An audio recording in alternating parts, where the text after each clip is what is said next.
What up, Aggies? Anybody else watching? This is your boy A&T-roy, back for number 23. I think it's number 23 of the unofficial-ish A&T Athletics report. If you would, please like, subscribe, comment, and share so we can get this word out about what's going on with Aggie Athletics here the last couple weeks and what's coming up this coming week. I missed last week because I was messing around trying to do some things and man, just didn't get it done. Time flew by. Next thing I know, it was into the next week.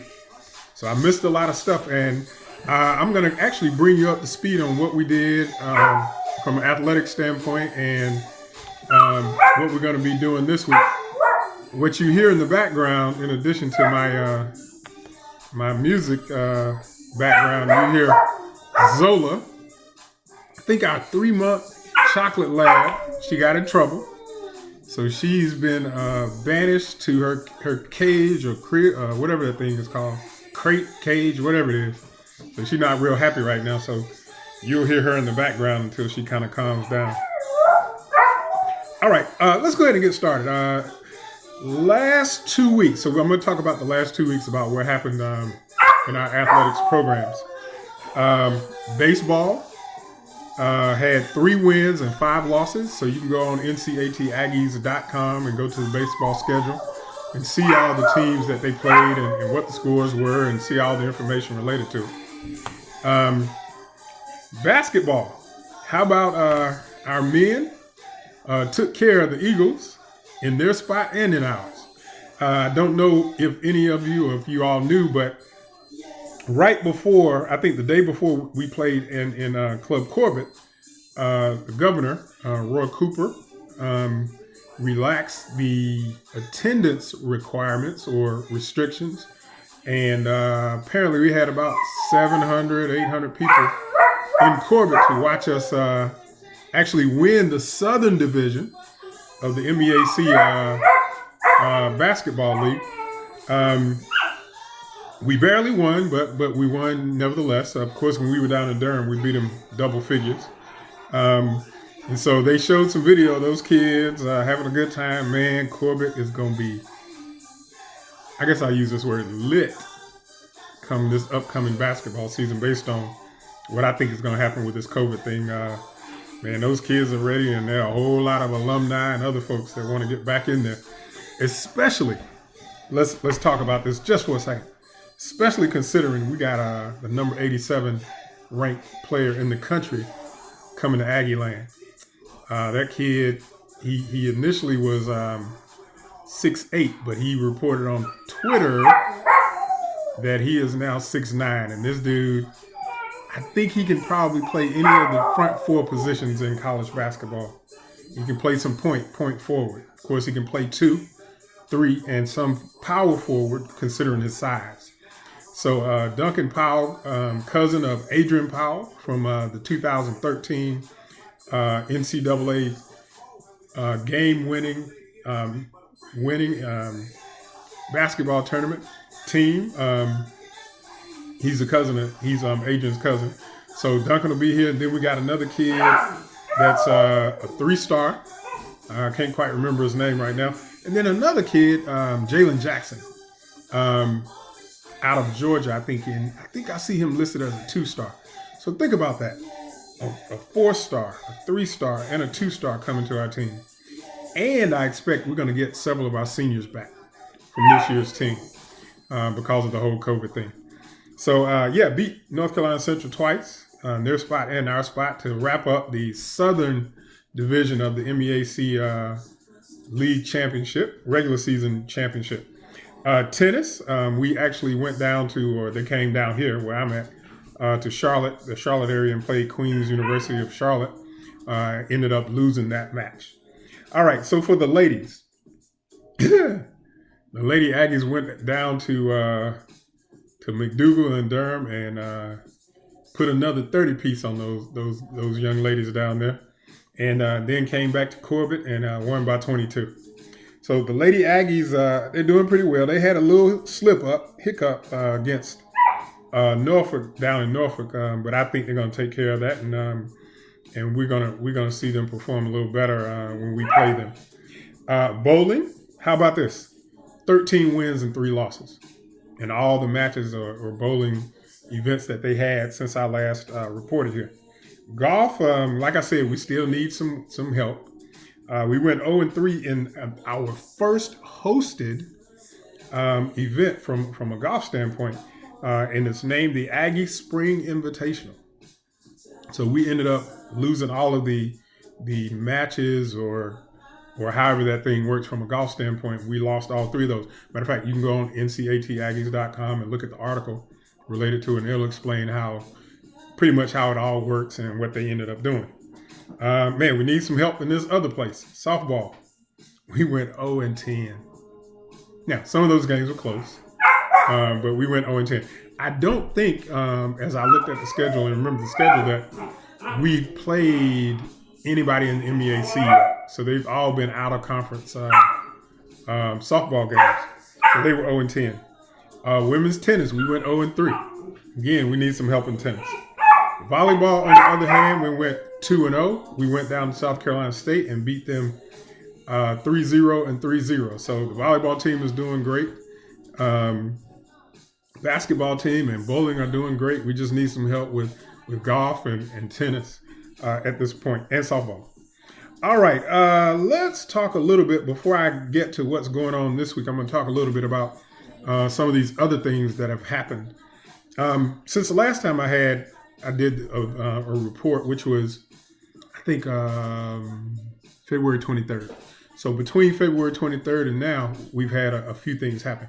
We had 2 Aggie Pridecasts, and I'm, of course, going to put those, the links to those in the comments for the video here, or the report here.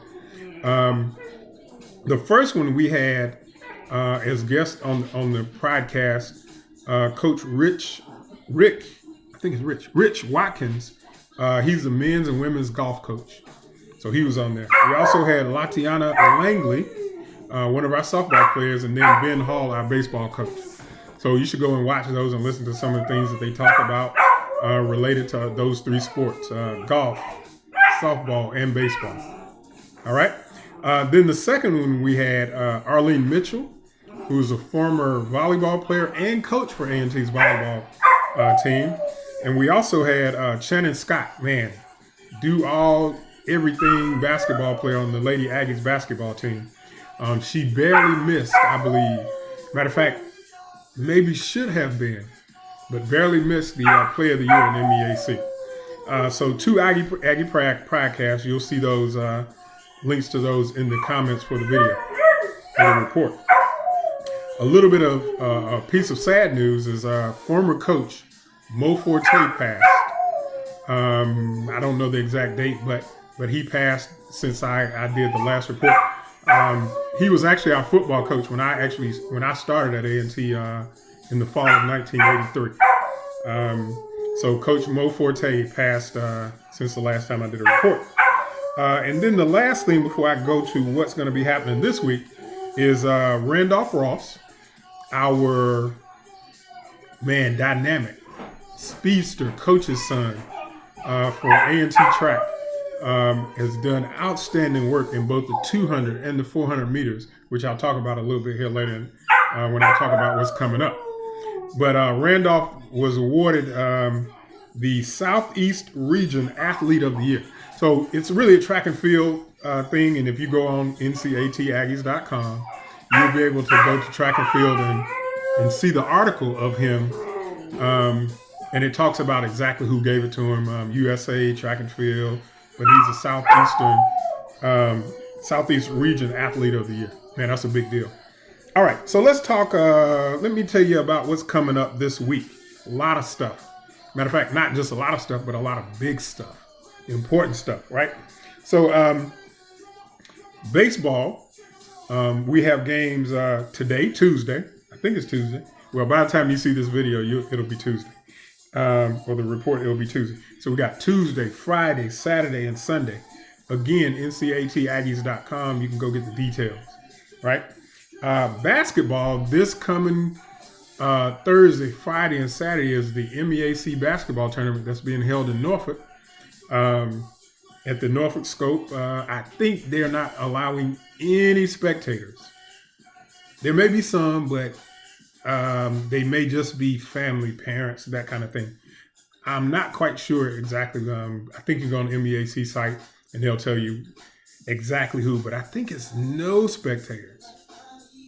Yeah, you can go figure that out, I think. So the MEAC basketball tournament. So our men, because we won the Southern Division of the MEAC, because this year, because of COVID, they split the league up into North and South, Northern Division, Southern Division. We ended up winning the Southern Division, and so that gave us, I think, 2 byes or 1 bye. No matter what it is, we actually are going to start the tournament in the semifinals. Meaning, if we win that game, we go to the championship. We are scheduled based on the bracket. I might put the bracket in the comments too. But because of the bracket, the winner between North Carolina Central and Norfolk State on Thursday, we'll play them Friday night at 8 o'clock, I think. Yeah, I'll put the bracket on there so you can see the bracket and see what the times are. But we will play the winner of Norfolk State and North Carolina Central. Of course, it's going to be hard to beat a team 3 times. We've beaten them twice already. It'll be hard to beat them 3 times, but I think this team is up for it. Now, I'm going to say Norfolk has a pretty good team based on what I've seen. Got a big guy in the middle. They got a guard who's pretty dynamic and can do a lot of stuff in terms of long-range shooting, getting to the cup, to the bucket. So Norfolk will not be a pushover if we end up being playing them. Track and field. How about the NCAA or the National Indoor Track and Field Championships are going to be held this weekend on Friday and Saturday. I think if you go look at the article on NCATaggies.com, you'll see that we have 9 young men who have qualified for the Indoor Track and Field Championships, which puts us in a very good spot to maybe come away with some national championships. Unfortunately, though, Randolph Ross, who's the Southeast Region Athlete of the Year, he actually qualified in the 200 and the 400. Unfortunately, because of the timing of the events, he's only going to be able to participate in the 400. Oh, but I will tell you, he's got second fastest time in the country this year so far. The kid that beat him by, I don't know, 4/10 or 4/100ths of a point or something like that. So Randolph Ross, though he qualified for the 200, he won't be able to run it. He'll only be able to run the 400. And he's going to participate on our second best in the country so far this year, 4x400 team. Then, of course, we have some other kids who qualified. I don't know those names. You can go again on there and see who they are. All right, from the women's side, basketball also, MEAC tournament. Guess what? Won the Southern Division just like our men. So we both have regular season championships from a division standpoint in basketball. Man, that's a big deal. Neither of them were preseason picks to win the divisions or the Southern Division, but they both ended up winning. So the young ladies play Friday afternoon, I think at 2 o'clock. And I don't know who the 2 teams that will be playing to meet them in the semifinals. But just like the men, we got to win 2 games to win the MEAC tournament. All right. I think neither of them will be taking this thing lightly, even though they've had long layoffs, a week or 2. But I expect they'll be playing their best so that we can come home with 2 championships. Bowling Saturday and Sunday. It's the A&T, the North Carolina A&T State University Stallings Invitational. And that'll be in Greensboro. You can go on to NCATaggies.com. I'm going to stop saying that. Yeah, you can get all this stuff, most of this stuff on there anyway. Go on there and you can get the information about the invitational.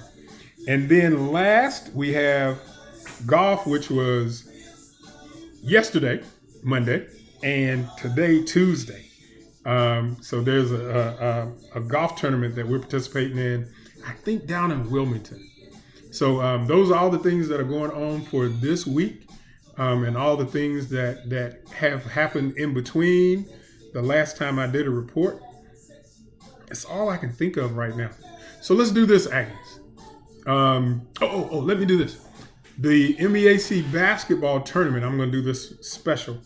You'll be able to see all the games on Flow Sports. All the games before the championship on Saturday. You'll be able to see them through Flow Sports. I expect they're going to put a link on our website where you can click on it. And if you don't have a subscription, you can pay for that. You can probably pay for 1 month. It's probably like, I don't know, $15, $20. You'll see what it is whenever you try. And so you'll be able to see the games on Thursday and Friday. Saturday, the men's game championship, I think it's going to be on ESPN2. Don't hold me to that, but it will be on one of the ESPN network stations or channels or broadcast. Let's say a broadcast. I think it's ESPN2. The ladies championship will play after the men's championship, and I think they play on ESPN3 with a rebroadcast on ESPNU later that night. So you can go get all that information about what they are. Matter of fact, I'm going to put it all in the comments section of for this video. So yes, you can see all those games, even though you won't be able to go into the scope. Man, we weren't able to do that because we got great chance, both teams, to win the MEAC basketball tournament, to be able to go to the NCAA tournament. Most of those games are going to be held in Indianapolis and surrounding area, of course, because of COVID. So that's all I've got right now, and I think I'm done. Aggie Pride.